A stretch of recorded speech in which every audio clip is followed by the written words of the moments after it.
si elle est sonnée convenablement, si elle est suspendue convenablement, et si les guerres ne viennent pas. Parce qu'évidemment, le problème des cloches, c'est que c'est du métal de bronze qui, en son temps, était excellent pour faire des canons. La dernière fois, pour ceux qui sont un peu plus âgés ici, en 1943, les Allemands nous en ont pris évidemment un certain nombre. Et ça consiste simplement, on prend les cloches, on fait des canons, et puis après la guerre, avec les canons, on fait des cloches. Ça... Non, rien de grave. Il a eu plus peur que le reste.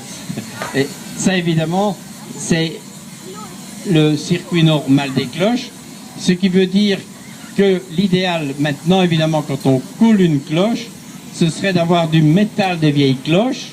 Il y a un tout petit ennui, c'est que quand on a fait des canons, on a rajouté un peu de plomb, et donc un certain nombre de métal, enfin le métal qui provient des canons, il y a du cuivre, il y a de l'étain, il y a un peu de plomb, et donc là ça commence à poser certains problèmes. Mais Philippe m'a passé le micro parce que, croyant que, mais non.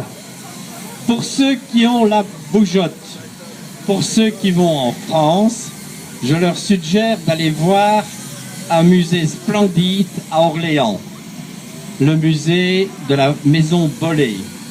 Il y en a un autre à chez Paccard, c'est pas Annecy, c'est Annecy, à Annecy. Ce sont les deux, et le troisième, c'est à Villedieu-les-Poêles, là-bas, tout à fait à l'ouest. Voilà les trois grandes fonderies où vous aurez l'occasion. Pour nos amis flamands, il y a Aston. Voilà donc il y a trois Français, il y a Aston autour de nous qui sont vraiment les musées d'exception. Et avec en Belgique, il y a celui de au Vleeshuis à Anvers. Ce sont les musées à voir si vous voulez connaître un peu plus au niveau des cloches.